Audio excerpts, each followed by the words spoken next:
Observing children is the very first step in the planning cycle.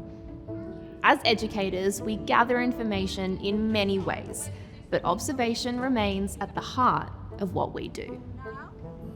It helps us plan experiences for individual needs, offering support and extending on a child's learning. It is key to recognise that each child is unique, as they come with their own backgrounds, skill levels, learning styles, and family and community contexts. Our role is to observe, reflect, and respond to these differences with purpose and care. There are many ways to observe children.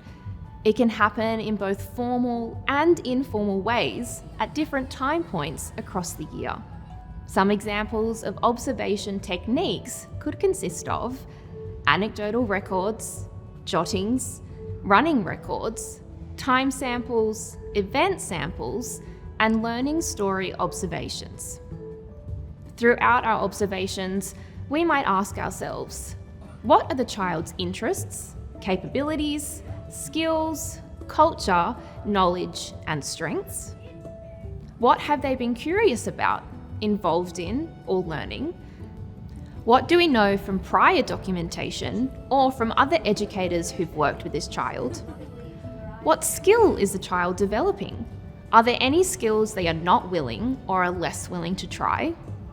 And how can I use their strengths and interests to extend their learning and develop their skills? Most importantly, we should listen to the child's voice and the voices of their families and carers. Asking, listening, and documenting their feedback gives us richer insights.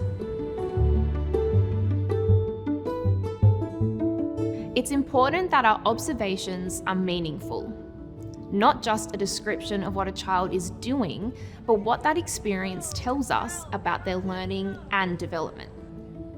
This may sometimes feel tricky. Experienced educators may lean on their knowledge of developmental milestones. Newer educators may find it helpful to use a developmental milestone resource for guidance. Documenting children's development varies from service to service.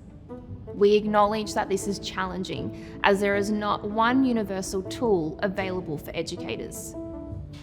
Many services create their own observation tools or use templates available for guidance. Observations form the foundation of the planning cycle. Just as each child is different, the way we observe and gather information will vary.